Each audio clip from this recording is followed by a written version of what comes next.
This is the My Writing Diary podcast. I'm Bill Wong.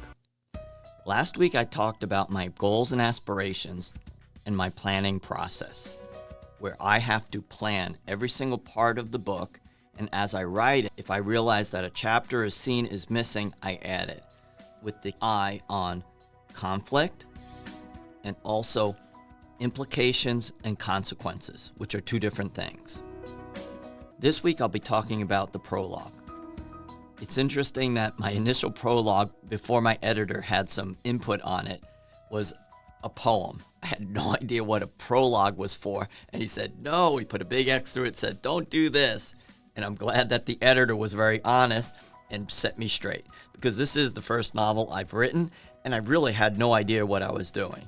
I'm glad that I wrote a nonfiction book and some poetry, but I didn't understand what a novel, how to write a novel, and what should go into it. It was a very good experience for me.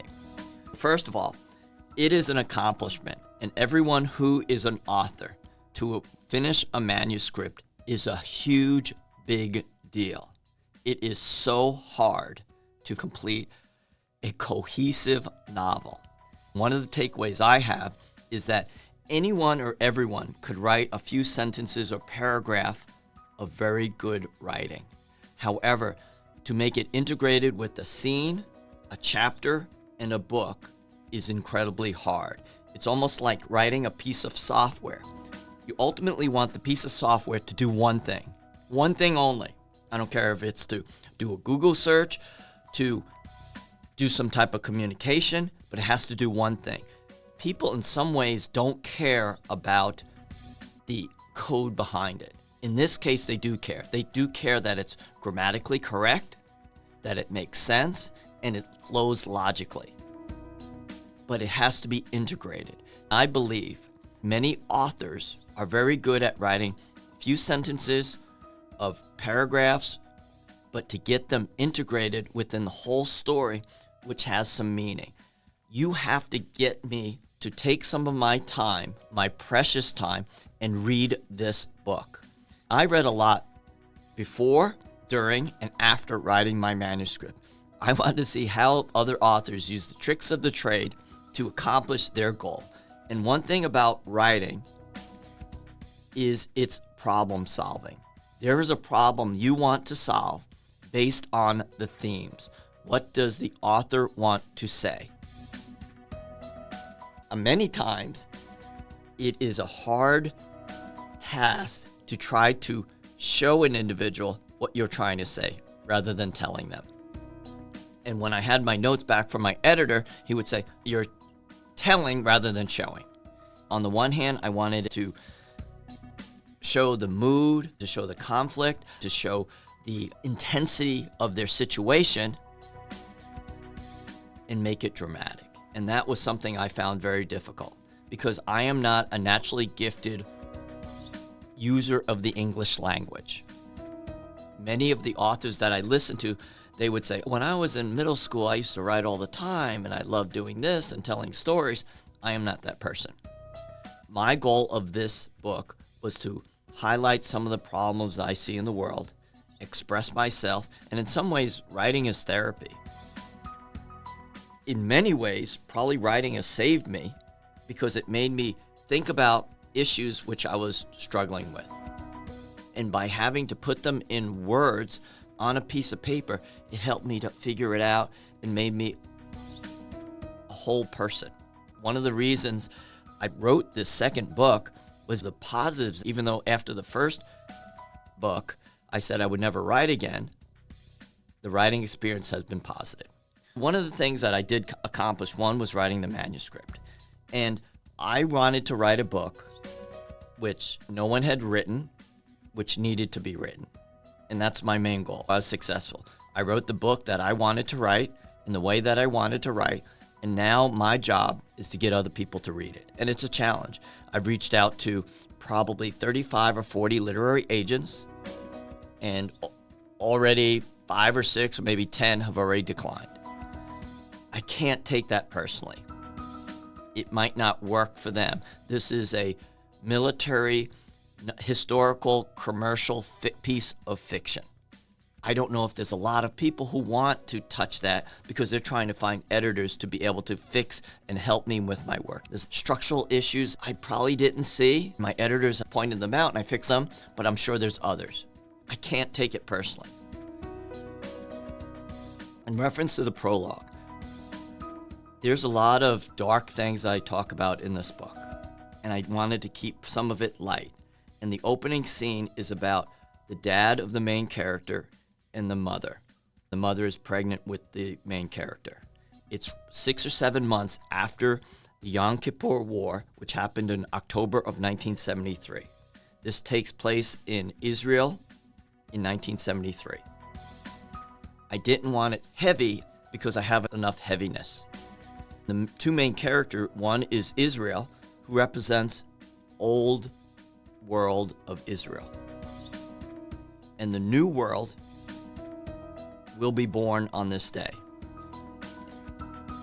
Her mom is named Shifra, and she represents love and caring to help them become better versions of themselves. Israel represents analysis, intelligence. When I say intelligence, I don't mean intelligence as far as smarts, but actually he works for the intelligence agency. He is a deputy director of Mossad, which is the Israeli version of the CIA in the United States. And he is duty-bound, where he derives his essence and core from doing a good job and working hard. When I was researching this book, I found that a lot of intelligence agents had to be very careful with what they say, because what they say, what they do, how they express themselves, if it's not in the proper way, it can get other people killed. He's not very expressive. I thought it was interesting to get a man who is not expressive, who has a child who's a woman who needs expression, to force him to become a different individual. And the mom is in the middle, being expressive, trying to encourage and nudge her husband to be more of the type of father that the daughter needs. I love that pulling and nudging of a character to become a better individual, because he's perfectly suited as an intelligence officer in Mossad, but totally ill-suited to become a father.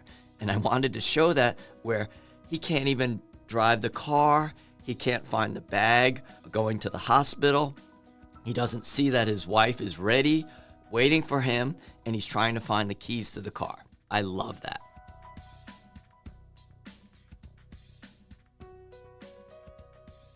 The other thing that I wanted to put in, I think that's called a guffin, physical device.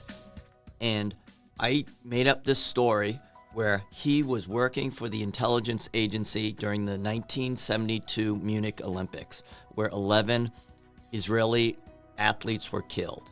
By him working closely with the German authorities, he became very close. He received as a gift a Walter PPK, which is a German weapon, and inscribed on it is "For the 11," as an honor for the 11 athletes who were killed during the Munich massacre. And that guffin is important throughout the story. On the one hand, it's a weapon of violence, but on the other hand, it's a symbol to remind us why we do our job. In the prologue, on the way to the hospital, there's a bombing. I wanted to talk about some of the terrible things that are happening in the Middle East today, where there's a healthcare crisis. Some odd 50,000 individuals have been killed in Gaza. They don't have healthcare workers. Healthcare workers are being killed. Healthcare services are not being provided to the Palestinians in Gaza. I wanted to talk about that. That why would someone blow up a hospital where they need healthcare services? I think that's ridiculous. I'm going to read just a few passages, then I'll conclude this chapter. I will read the beginning of the prologue. When his eyes stretched open, Israel mumbled, "I couldn't save her." The small bedroom was cramped yet comfortable. Israel laid next to his pregnant wife, Shifra. If Picasso had painted her, he might have done justice to her refined features and radiant, warm, olive-toned complexion. Israel never missed an opportunity to gaze upon her, especially when she did not notice. I wanted to demonstrate that he was looking at her and admired her, but didn't tell her. That's very important, that he doesn't express himself when he should, even though he believes something, because that is central to his character, and over the course of the novel, he has to get more expressive in order to save his daughter and their relationship. I love that. The other part I want to read, if you don't mind, it's my podcast, so I guess I can read whatever I want, is something for the Tom Clancy individuals.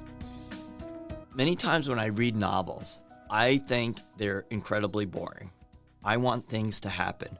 I've been reading a number of Pulitzer Prize winners for fiction. Some of them, I enjoy the writing. I don't get through them because it is very difficult to retain my attention. On the one hand, I wanted to write something that had a meaning and had something to say, but I wanted something to happen. The challenge that I have with a lot of these books, things happen so slowly, I get bored because I have a very short attention span. When I researched this section, I actually talked to some military people. And in 1973, they did have a special forces unit called the Unit in Israel.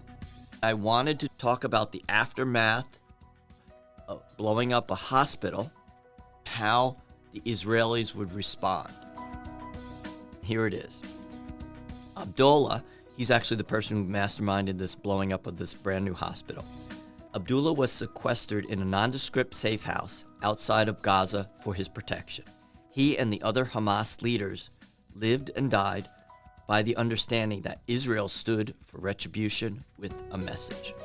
One of the reasons I put this in was recently the Israeli Mossad planted explosives in pagers and killed many Hamas leaders. This is a light reference to that killing. One bodyguard guarded the front door, another the rear entrance, and the third stationed upstairs, while his wife, 10-year-old daughter, and 5-year-old son readied for bed. He paced back and forth and stroked his beard so vigorously as to leave a bare trench on his cheek. Across the street, approximately 50 meters away, a 2-man rocket grenade team crouched next to a shattered brick wall. The 1-meter-long, 7-kilogram shoulder-fired weapon was loaded with an anti-personnel fragmentation warhead made of ball bearings. When the firing order was given, the loader gave a firm tap to the gunner's shoulder, and the gunner squeezed the trigger. A loud pop and a hissing whoosh sent the 3-kilogram bottle-shaped, multi-finned mini-missile through the second-story window. Minutes after the explosion, the IDF, which is the Israeli Defense Force, squad searched the rubble and found Abdullah's sand-covered body clutching a handgun. Already dead, the soldiers shot him with an extra burst of machine gun fire. "I don't think a hospital will help you," he smirked. I just wanted to talk about some of the atrocities that are happening with the Israelis. Both sides are equally culpable. One, blowing up a hospital, which is providing healthcare services for not only Israelis, but Palestinians, and then the retribution that the IDF is carrying out in the name of justice. Next week, I'll talk about Chapter 1. This is the My Writing Diary podcast. I'm Bill Wong. See you on the pages.